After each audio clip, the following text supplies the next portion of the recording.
guys, foodies! Welcome to my kitchen. Today we are doing something again in a pan. This is the time of year I like to fry up a bunch of different things. Today we are doing pan-fried potatoes and chorizo. Some people call them American fries. They're basically sliced thin. We're going to cook them with the chorizo. You could eat it as a meal or you could eat it as a side. Either way, it works fine. I'm doing this today as a side. And let's see, here's what you need is obviously a pan, olive oil, garlic, salt, pepper, half of a large sweet onion, and a 19-ounce package of the Johnsonville chorizo, any kind of chorizo. Johnsonville is what the pig carries, and that's what I use.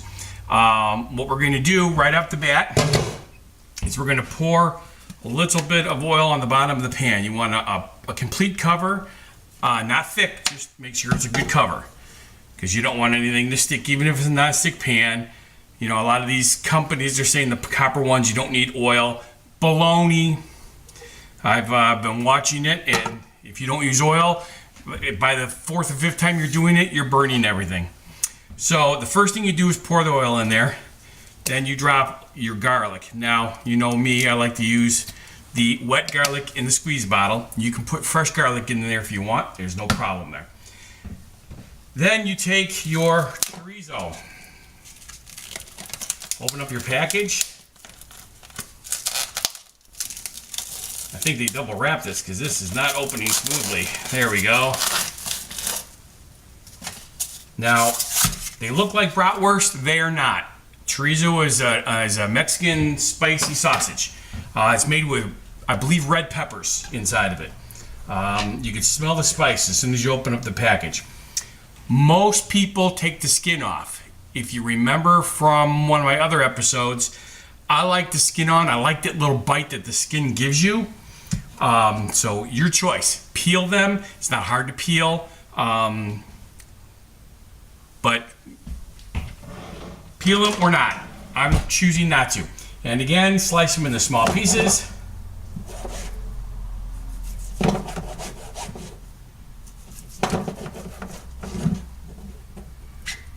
One of the reasons they do that is the skin on these is thicker than they are on the Italian sausage that I did with lasagna. That's what it was. It was my lasagna recipe. So just slice them off. Keep them relatively small.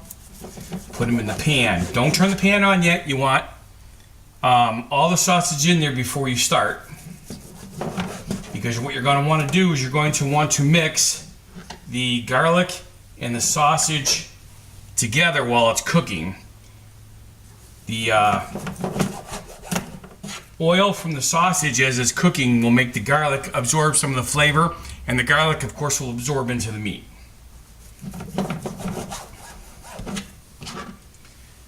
This smells really good. Okay. Always keep in mind where your thumb and your fingers are. Cutting them off is really bad for the show and really bad for you if you do it at home. Okay. They've gotten to the point where it's too hard to cut them into big long lines, so we'll just do these a little smaller. And at this point, the sausage has come out of the skin, which is fine. Okay. Last couple ones here.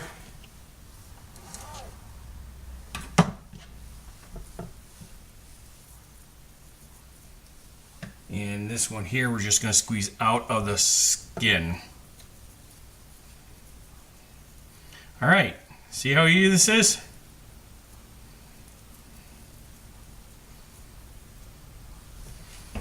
Okay. Washed fingers.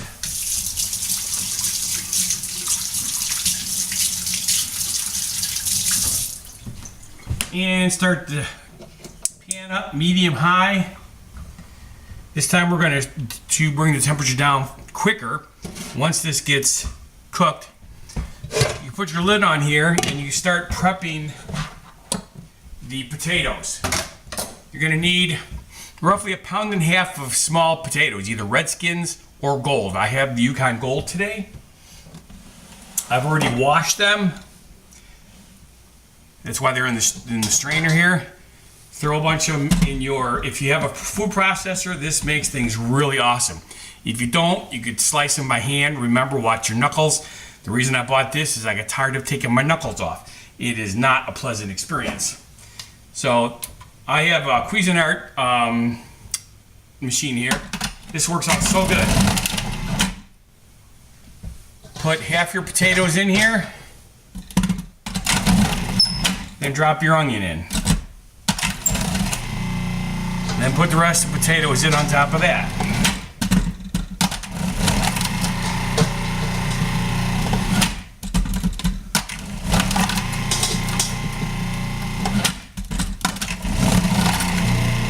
See, it's nice to have the right tools.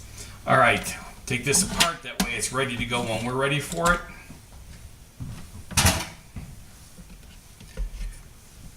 Okay. Now, salt and pepper is the only other spices you need. We already have the garlic in the pan. It is now heating up, so what we're going to do is stir it. Get the right spoon here. This will also help mix up the garlic in the pan.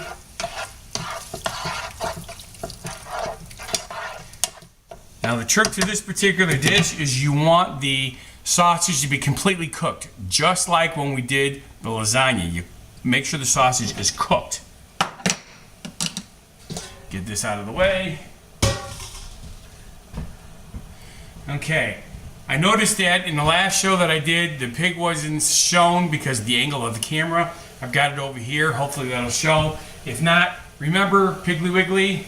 They're the ones who sponsor the meat of the show here. Okay. There we go. This is cooking good now.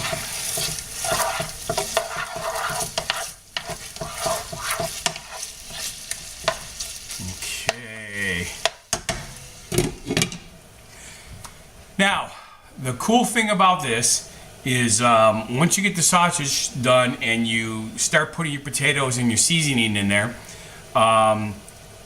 you keep the lid on there, you add a little bit of water, and what it's going to do is with the lid, it helps steam the potatoes, and the potatoes will start absorbing the flavor of the chorizo. It's really, really cool. You can actually do this diced instead of sliced. I believe some people call that a sauteed potato chorizo, but this is a fried. The fried is a different taste. Sauteed and diced, it's almost like having, I think they're called O'Brien potatoes, you know, different taste. So you can do it either way. This is the way we're doing our show. Maybe later on in the year we'll do it the other way, just as a different show. Okay, this is looking pretty good already. You can see the chili juice is mixing with the fat of the meat. This is going to be really, really awesome looking. All right, we've got just a few more minutes here, and then we'll add the potatoes and go from there. I have been researching the giveaway for the holidays for the Funguy Foodies item. It's a toss-up between a hat, a t-shirt, and an apron. We'll see what one we come up with, and so if you would like a chance to win this, at any point already you can start putting I want to win as I'm a Funguy Foodie, let me win. There we go. I'm a Funguy Foodie, let me win. And that'll put you in the running. And who knows, you might be able to win something pretty cool. Doesn't matter where you are, something like this I can ship international. Granted, that's a little bit more money, but I've got a couple of international viewers, so I already know how to ship. All right, this is almost done. I've got one piece here that's still a little too pink. Now, because of how long we're going to cook this with the potatoes, it does not have to be as perfectly cooked as it was with lasagna, which is something I actually didn't understand, because lasagna cooked for another 40 minutes. You'd think that would be fine, but it was baked and it was encased in other things. This is going to be fried and it's going to continue frying. We're going to be stirring it, flipping it with spatula, all sorts of stuff, so it's going to get a pretty good more cooking as we go along. But you want it pretty close to being completely cooked before you add the potatoes. Oh, this smells really good. I'm looking forward to this. I've never made this particular dish. I just found out about chorizo last year at one of the Mexican restaurants I go to. I normally order a steak chimichanga. They were out of steak. They says, we have chorizo chimichangas. I said, what the heck's a chorizo? They said, well, it's a type of pork sausage that's kind of spicy. I said, okay, I'll try it. Lo and behold, it wasn't as spicy as I was worried about. It had just enough spice to let you know you're eating something spicy. The red peppers are what does it. Very tasty. It's a really nice flavor. So when I was researching what I should do for the show, I saw that sauteed chorizo, and I said, this would go good with my American fried potatoes. So we're going to try that. This is the first time we're doing it. So I'm looking forward to this coming out really well. This is looking good right here. So we'll start to add the potatoes. What we're going to do is we're going to sprinkle half the potatoes and half the onions right on top of the meat. I unfortunately forgot to cut the end off the onions, so it's all kind of stuck together. Fortunately, I still have my blade here. I still missed a piece. Wow! There we go. Now this is coming apart better. I like the bigger pieces of onion on this particular recipe. I didn't dice them, I've got that cool little dicer. All right, now, season this layer, put your salt on top, get a good covering. We're not gonna do actual, measurements. This is one of those that it's more making it look right. Okay, now we pour the rest of it on top of that.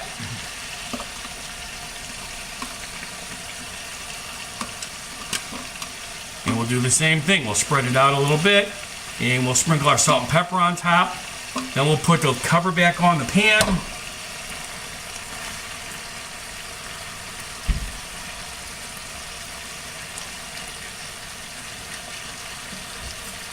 This time we're doing the pepper first because it's what I grabbed. You want a nice good cover. Now you notice I went back to the coarse ground today versus what I've used on the last couple of shows. When you're doing teaspoon, tablespoon measurements, and it's just going into a big batch, you could use the regular ground black pepper. When you're doing something like this, you want the coarse ground for two reasons. One, you can see where it's going, and two, when you serve it, you can still see it. It makes it look good. It's a presentation thing. And the coarse ground has a little different taste also, which again, with what we're cooking, that's not a bad thing. All right, that looks pretty good. Now we'll put the lid on here. We're gonna let this cook for, say, 3 minutes, and then we're going to literally take a spatula and try to flip everything over. Needless to say, it's not gonna flip. It's not an omelet, and there's a lot of stuff in here, so the trick is to, make 4 or 5. We'll come back to do that. But instead of you listening to me ramble, we'll just come back in a few minutes when I'm ready to do that. Okie dokie? See ya. Okay, we're back. It's been about 3 minutes. You can see we're getting some moisture on the lid, which is perfect. Shortly it'll be more steam and it'll be really wet, but at the beginning it takes a little bit of stirring before you start getting more cooking. At this point, you just flip everything around as best as you can.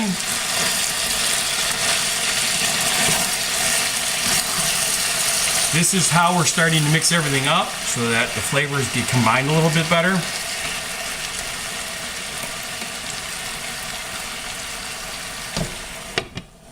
What we're going to do now is we're going to go 3 more minutes, and then we're going to add about a half a cup of water to the pan, and then let it slowly cook. We're going to drop the temperature down to medium instead of medium-high with the water in there, and at that point it should take roughly 20 more minutes, and the whole dinner will be done. So we're going to go on hold for about 3 minutes, and I'll come back and show you adding the water and how that's going to look. All right? Be right back. All right, see, this is gonna go pretty quick here. This has been about 3 minutes again. You saw how much steam is coming off here now. So now we're going to give it a really good flipping. You notice it's starting to stick on the bottom of the pan already because we've exhausted the most of the moisture by getting sucked up into the potatoes. So once we get this stirred like this one time, and I misspoke, for the big pan we used a full cup of water, which I have ready here already. Just pour the water in here, put the lid back on it just like this, and then set your timer for 15 minutes. Roughly every 5 minutes, come back, turn everything around. If you end up running out of water, obviously just add a little bit more water. When you're getting close to 15 minutes, you don't want any water left, so you only add water like halfway through if you're already bone dry. This lid does not have a vent hole in it, so this pan holds water better.